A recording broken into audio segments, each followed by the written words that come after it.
Judges ready? Opponents ready?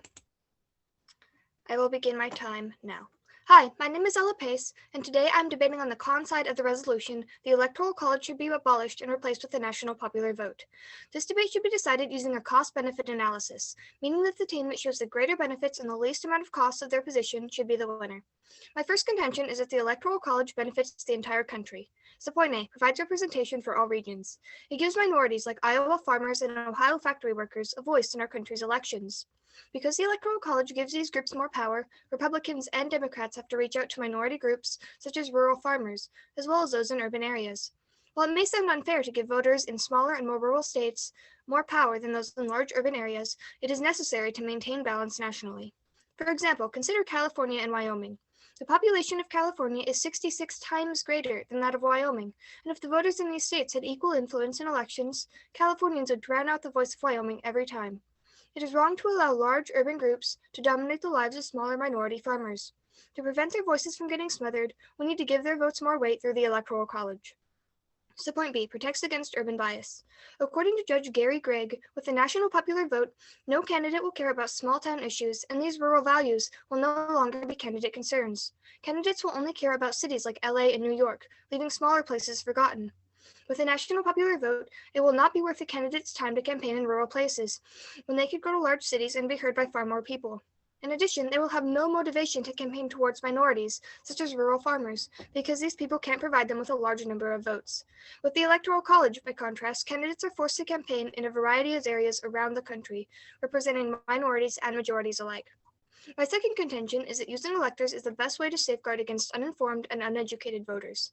In the Electoral College system, electors are supposed to listen to the will of the people, but in almost half of states, they can technically vote against the will of the populace when they feel it's in the best interests of the population.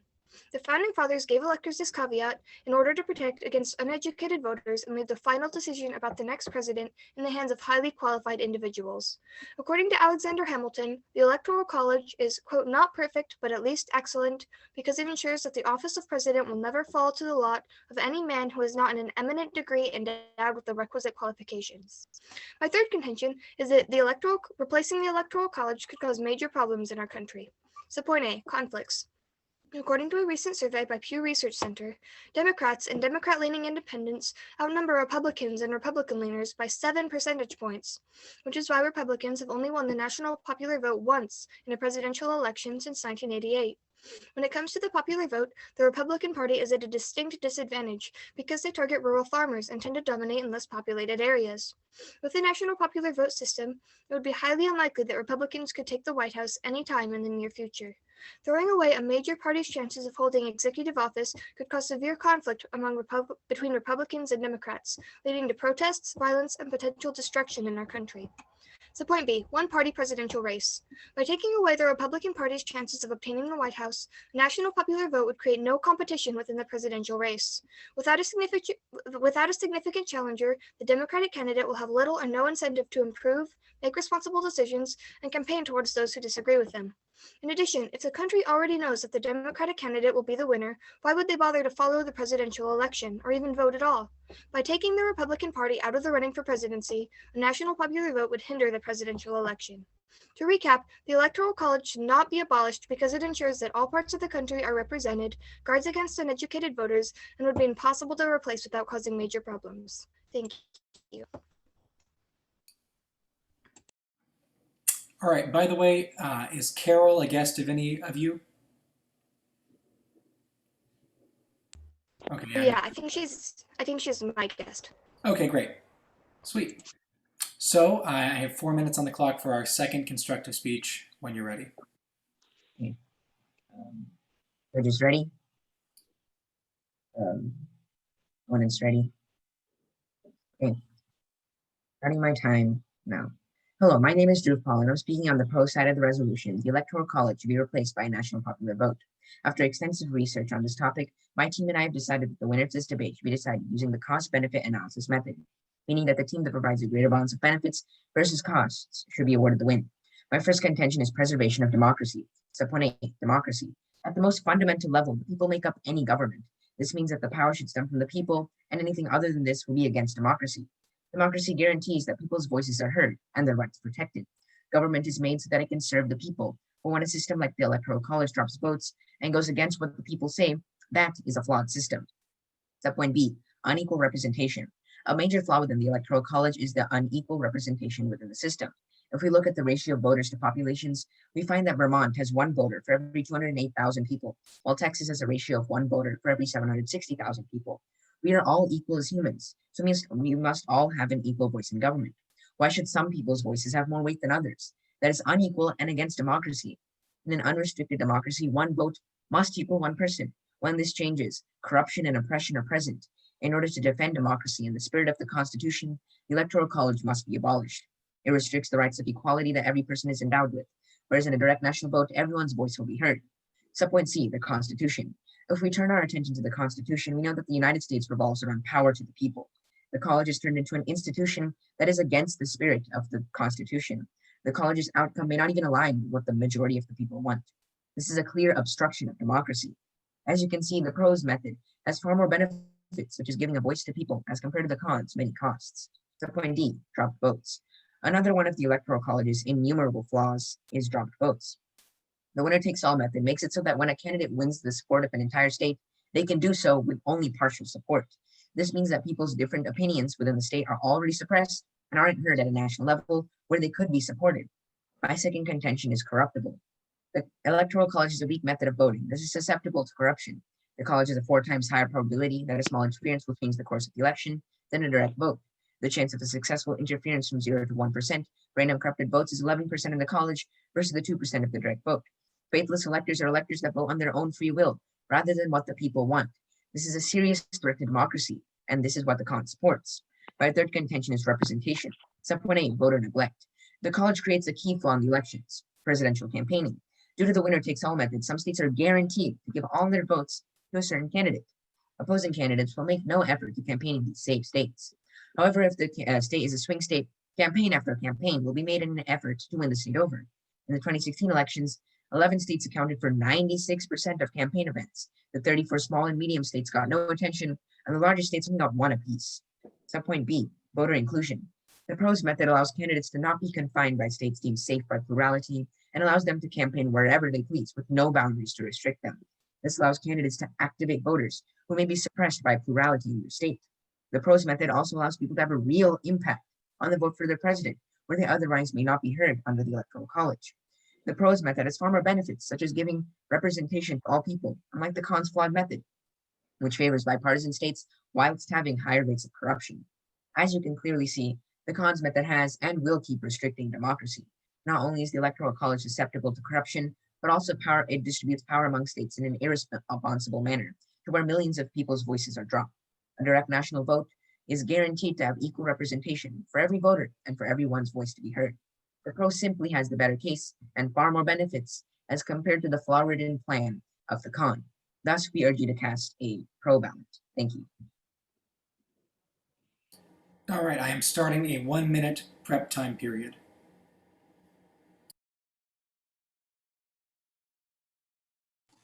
Judges ready? Opponents ready? I'm beginning my time now. Could you please repeat your first contention, subpoint A? First contention, subpoint A, is democracy.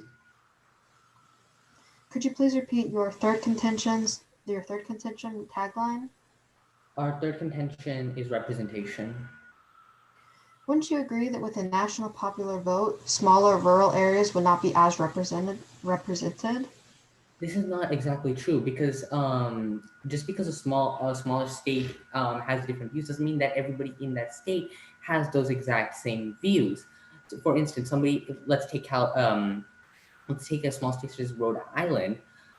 Just because that they are a smaller state with a less population doesn't mean that everybody in that population will agree with Rhode Island's ideals, and the direct national vote will give those people a voice.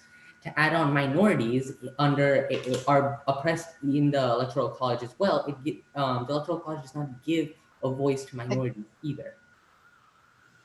In your first contention, subpoint C, you stated how in the Constitution it states to serve the people.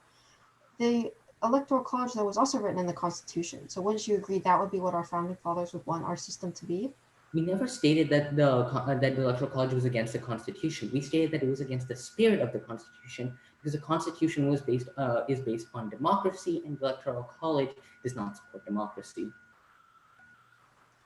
In your third contention, you stated how there would be a problem with swing states. Wouldn't you agree that in a national popular vote, candidates would simply make rallies in larger areas? We don't have contention.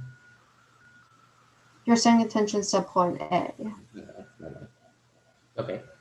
Can you repeat the question? Thank you. Oh. I can see the rest of my time. All right, we're going to go into our second cross-ex period now. It's 2 minutes on the clock.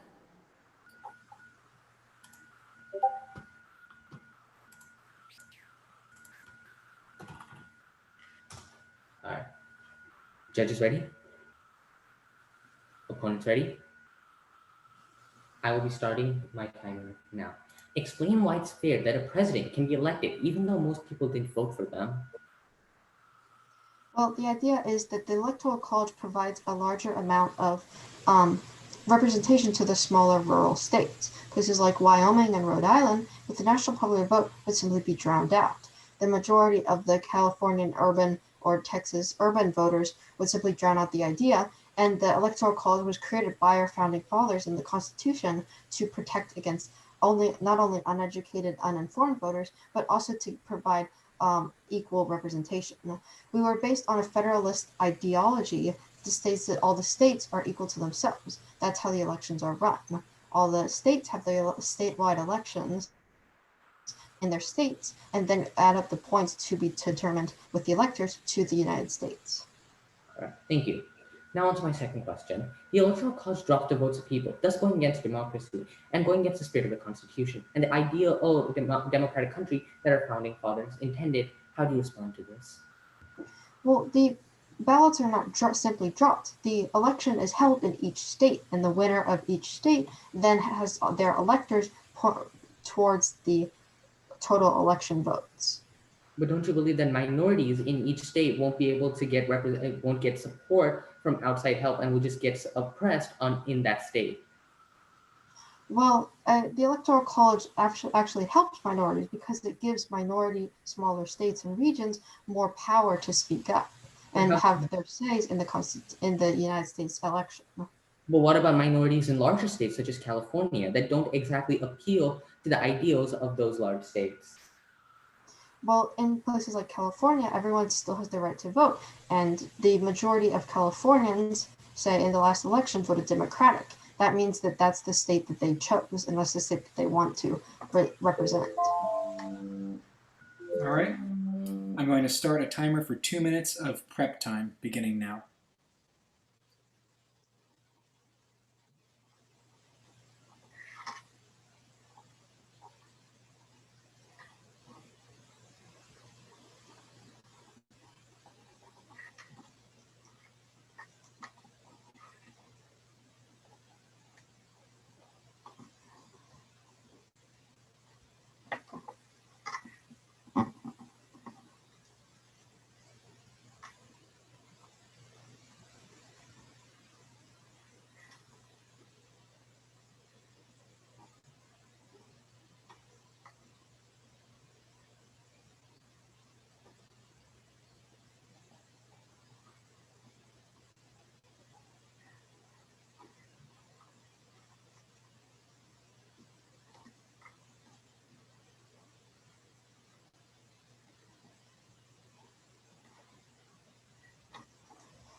Alrighty, that's time on that prep period there. I have somebody in the waiting room named Jonathan and Ella's guest, spelling Jonathan's name wrong. Is that somebody you're expecting? Ella, are you expecting somebody additional? No, I don't think so. All right, well, I don't know who that is, but I will just continue on here. I've got 4 minutes on the clock for a rebuttal. Judges ready? Opponents ready? I will begin my time now. So first, I'd like to go over my framework and how this debate should be decided for the winner. Then I'd like to go over some line-by-line rebuttals for my opponent's case, then following it with a recap of my contentions, and finally tying it all off with the framework. Now, our framework is cost-benefit analysis, meaning that the winner of this debate should be decided by which side provides greater benefits versus the cost of changing, or versus the cost of doing so, which I have provided for you today, which I'll go into more detail later. I'd like to go over my opponent's contentions real quick.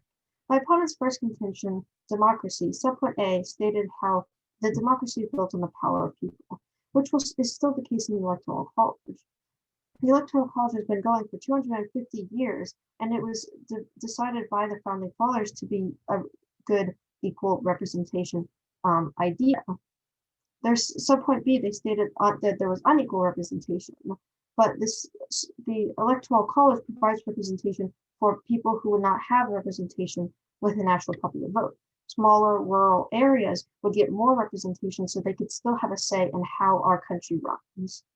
My opponent's first contention, subpoint C, stated how it was in the Constitution to have power to the people, which again would simply be the case still with the Electoral College, letting it so everyone can vote and putting the decision in the hands of the electors as well.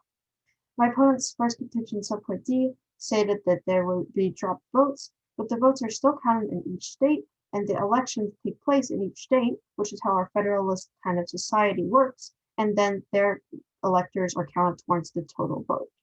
My opponent's second contention stated how there could be corruption and faithless electors, but there will always be corruption no matter which system we do, and it would be easier because with the Electoral College, if there's expected corruption in one state, we could do a recount of that simple state versus having to do a recount of every vote in the entire country if there was suspected fraud. My opponent's third contention, subpoint A, said that it was an unfair winner-takes-all method. This is not the case once again because with the Electoral College, the votes take place in each state, and then the states are counted. The winner is provided the points towards the total vote. And their subpoint B stated that all people should be included. And again, in the Electoral College, every society, every state gets representation, and the smaller ones who normally not get as much representation are still allowed higher representation. For a recap of my contentions, our first contention is about the Electoral College benefiting the entire country, with a subpoint A in providing representation for all regions, and a subpoint B in protecting against urban biases. Our second contention is using electors is the best way to safeguard against uninformed or uneducated votes. Our third contention is about replacing the Electoral College could cause major problems in our country with a subpoint A in conflicts and a subpoint B in a one-party presidential race. All of these are major benefits towards keeping the Electoral College versus the cost of doing so, and some major costs of switching to a national popular vote, which is why you should cast your ballot for the con side. Thank you very much.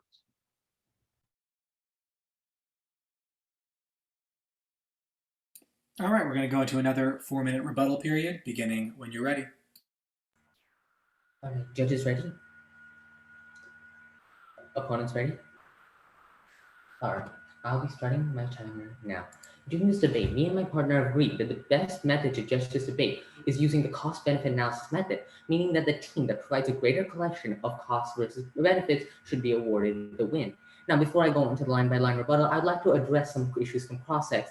During cross-ex, my opponent has discreetly said that he's allowing safe states such as California, minorities in safe states such as California to be oppressed. However, this is not an issue in the pro. Now, next, I would like to go on to line-by-line rebuttal. Their first contention is the Electoral College benefits the country. Subpoint A, it gives representation to small states and minorities. However, this is not true. Minority groups are also ignored under the Electoral College because it misrepresents people and gives power to some people over others, and this does not solve the problem of minorities. As per small states, the president isn't the only form of representation. The Senate also exists for this reason, and the people should vote for their president, not the state. Now, their second subpoint is that it protects against urban bias. Candidates will ignore rural states and instead just focus on urban populations. However, this is not true. Candidates will spend their time, energy, and effort on a region where they feel they can swing the vote. The same is true for the con. Thus, this is a non-unique argument. However, in campaigning, the pro addresses the situation better. The pro's method allows candidates not only to be confined by states deemed by state pluralities, and allows them to campaign wherever they please with no boundaries restricting them. This allows candidates to activate voters that who may be suppressed by plurality in their state. But their second their second contention is the best way to prevent ununiform voters. They claim that they can vote against the general consensus in order to prevent uneducated people to rule. This is not true because electors have to vote based on what the people want. If they don't, they are faithless elector and against democracy. The Supreme Court quite recently has ruled the law preventing faithless electors as constitutional. This means that faithless electors are unconstitutional and drop the vote of 260,000 people on average that they represent. And this is an obstruction of a democracy. Now, the third contention is changing subpoint A concept. Democrats would dominate Republicans, and this will lead to instability. But logically, think, shouldn't the party that is most popular win? Isn't that what democracy is all about? I believe the answer to that question is yes.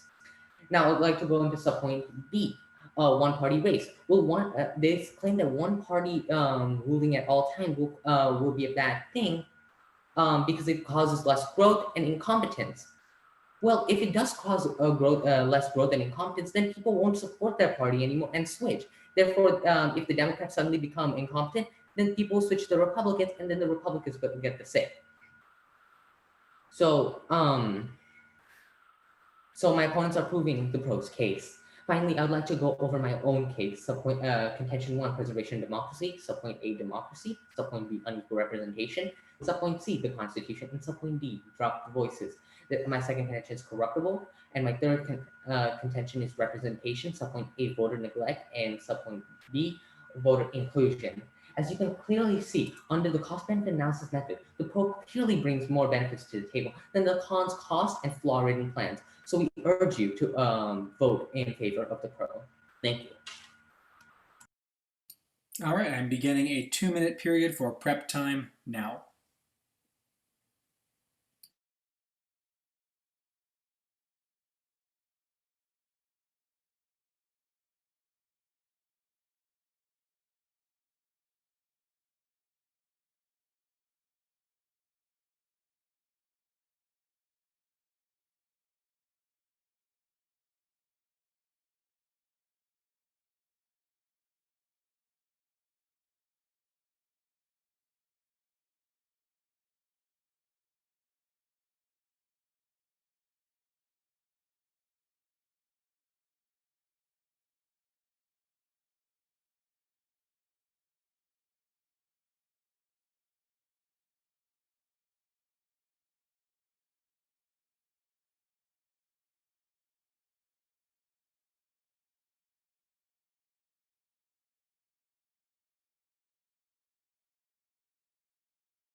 All right, that's the end of prep time. We're going to go into a 3-minute summary speech period now.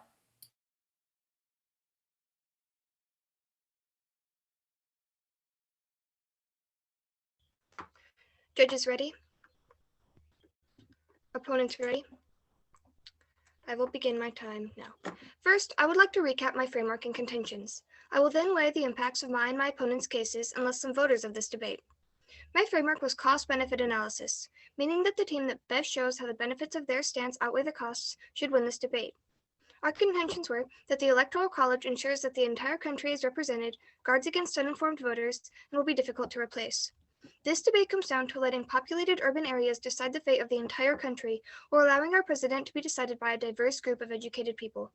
I believe we have shown how the costs of abolishing the Electoral College outweigh the benefits, by showing that the Electoral College protects the rights of rural citizens and can guard against uneducated voters. Only around 20% of the US lives in rural areas. It would be extremely easy for a candidate to simply ignore these people and win an 80% majority targeting people in urban areas. Although the Electoral College gives swing states power, these swing states switch periodically and make up a far better representation of the population than the urban areas which would be targeted in a national popular vote. For example, Pennsylvania, an important swing state in the recent election, consisted of both urban and rural areas, forcing candidates to campaign towards the different types of people in that state. With a national popular vote, candidates would simply campaign towards urban areas, leaving rural areas forgotten nationally. We have also showed how removing the Electoral College could cause conflict and create a one-party presidential election, which would be dangerous for a democracy. We have shown that a national popular vote could actually decrease voter turnout by creating, again, a one-party presidential election and giving people no incentive to vote. In addition, a national popular vote would drown out the national minorities, which are typically people in rural areas. While a national popular vote might be slightly better for state minorities, it hurts national minorities, and it is not worth changing a system that has served us for 250 years just to serve state minorities instead of national minorities. Now let me list out some reasons why Khan has dominated this debate. Voter 1. My opponent said in their constructive that there can be faithless electors and that this makes the Electoral College corruptible. However, they then said in their rebuttal that the Supreme Court ruled that there can be no faithless electors, which does not make sense. Voter 2. My opponent did not respond to my third contention, subpoint A, which is that the Electoral College would create conflicts and potential protests and violence in our country. And I would like to close with voter 3. My opponent did not fully respond to my third contention, subpoint B. We stated that the national popular vote would undermine elections because the Democratic candidate will clearly dominate, and they did not rebut the argument that this could discourage voting. Thank you. All right, we're going to go into a second 3-minute summary speech period, the final summary speech of this tournament. 3 minutes when you're ready.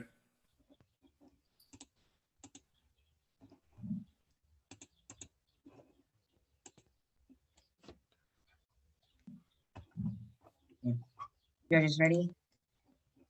Opponents ready? Starting my time. At the beginning of the debate, we discussed that this debate should be decided with the cost-benefit analysis method in mind. In this final speech, I'll highlight exactly how the pros provided a superior number of benefits and less cost for the resolution. The Electoral College should be replaced by a national popular vote. Before we get to some impacts on voters, here's a quick recap of our contentions. Contention 1, preservation of democracy. Subpoint A, democracy. Subpoint B, unequal representation. Subpoint C, the Constitution. Subpoint D, drop votes. Contention 2, corruptible. Contention 3, representation. Subpoint A, voter neglect. Subpoint B, voter inclusion. Now on to some impacts. Magnitude. The Electoral College drops much more votes than a direct national vote. Nearly half of all votes per state can be deemed irrelevant due to the winner-takes-all method, which that most states implement. That means if a state is split 51-49%, the will of the 51% will be heard and the opinions of the 49% will be dropped. To add on, not all votes are equal. A person's vote is as important as where they reside. Adding all of this up means that a candidate only needs to win 90 million votes, 51% of the votes of the largest states, to win the entire election. This is incompetence by the Electoral College, which will decide the fate of our entire country. The cons method will also misrepresent voters. Why should some people's voices hold more weight over others just because of where they live? To add on, the Electoral College changes the voices of the people and gives them a president that they might not even voted for. This is against democracy. One person must equal one vote. It is a quintessential aspect of democracy in not only the United States, but also in the free world. The con restricts all of this, while the pro will preserve democracy. Voter 1. Just because something has been around for a long time and is what the Constitution does not make it correct. There have been numerous instances where the founding fathers created something, it was with the Constitution, but it was changed as times progressed and people realized the error of those policies. Voter 2. The con's strongest impact is that it provides more representation to rural states, and that the pro will only focus on large urban areas. However, candidates will spend their time, effort, and energy on a region where they feel that they can have the most sway over votes. This is true for both sides, hence it is a non-unique argument. In fact, the pro addresses this issue even better. The pro actually provides more representation. The pro's method allows the candidates to not be confined by states deemed safe by plurality, and allows them to campaign wherever they please with no boundaries restricting them. This allows candidates to activate voters who may be suppressed by plurality in their state. This means that everyone in the United States can have a voice in the election for their leader. People in California, for example, who are Republican, would gain a voice with the national popular vote. The Electoral College also suppresses minority and safe states who are against the state's political views. However, the pro addresses this issue by giving a voice to the people. Even with the con's strongest impact, the pro incorporates it and he makes it even better. Voter 3. The con provides no proof as to why having one party winning over another is a good thing. That is a byproduct of democracy for one side to win. And as my opponent has said, that if the party becomes stale and unresponsive, then people won't vote for that party. They'll vote for someone else. And because of the mass representation that the national popular vote will provide, the better party will come out on top. Voter 4. My opponent claims that electors exist to prevent against uneducated. Voter 4. The strawman fallacy. My opponent misunderstood our Supreme Court argument. We argued that because the Supreme Court ruled that laws against faithless electors were constitutional, that makes faithless electors unconstitutional. Thank you. All right. Who among our judges would like to announce the winners?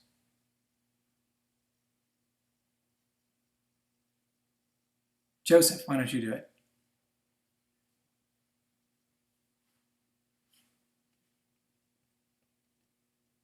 Well, you're muted.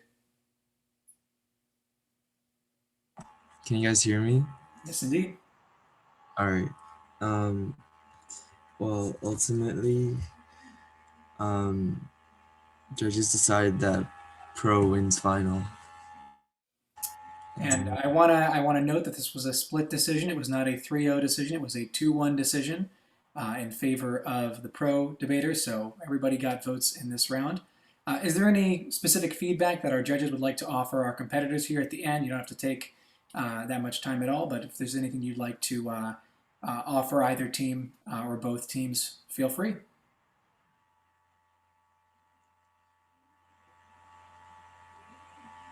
I guess I can start, but I just want to say that like all of y'all, I felt were very articulate and organized and used evidence very convincingly. I think, am I allowed to say like how I cast my vote? Sure. Yeah, that's totally fine. Yeah, I'll be honest. Their ballots at the end. I'll be honest with y'all. I felt I voted for pro ultimately, and it was a hard decision because all of y'all were fantastic debaters. But I think what won me over ultimately for the pro side was just I felt that they used the cross-section time a little more effectively, in that like I think like both sides kind of had struggled a bit with like time management, because like I know cross-section is a difficult sort of area to navigate, but I felt that like pro side used it and then re-mentioned it several times in their rebuttal and summary, and that was pretty convincing. And ultimately their argument about like democracy favoring majority, like I felt that you guys the content brought up a good good point with the minority representation, but just from like a constitutional perspective and like just as like a part of the electorate myself, that's just the way how I saw it. But all of y'all I felt did a really good job, and I'm really want to congratulate y'all for making this far, because it's not easy. Yeah, one thing I think that's definitely an excellent thing to keep in mind, especially if you are on the con team in this debate, is that the judges took a very long time to actually come to their decision relative to what I've seen in previous rounds. in this room, and you did end up with a 2-1 decision. Anything else from any of our judges? I would say for both teams in the rebuttal and the summary, when you both did a great job going line by line on your opponent's cases, but when you're going back over your own case, like I don't really need you to just state your taglines again. What would be a more beneficial use of your time is actually re-impacting those contentions. And obviously that means you have less time to go over your rebuttals, but it's still super important. Like your own case originally, you should believe in that 100%. So make sure you do spend time on that as well, not just the rebuttals.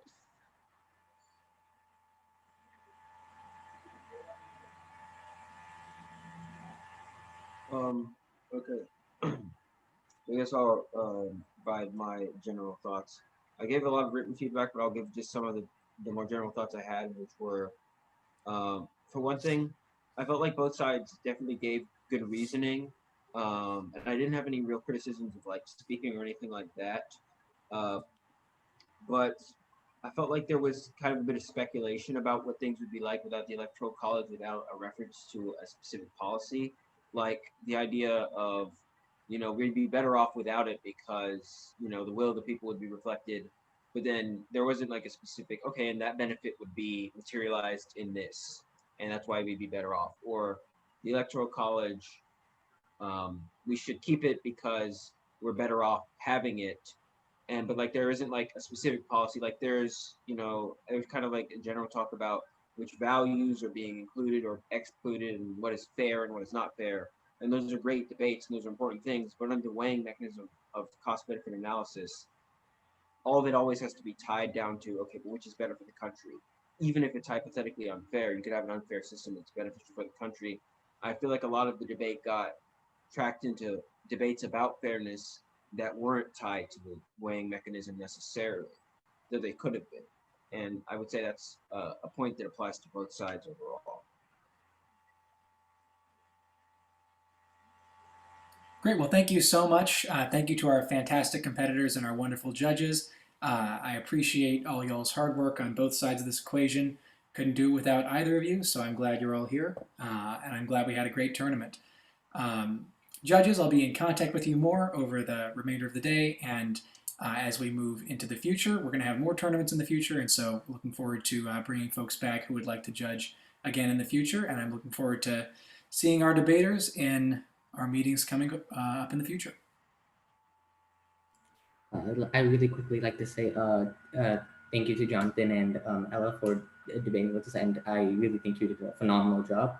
And thank you to all our judges for taking the time to judge our debates. So thank you. Great. Alrighty. Well, I'll see y'all soon. I'm going to be closing up this room pretty shortly, so we'll talk in the future. Thank you, everyone. This was a great debate.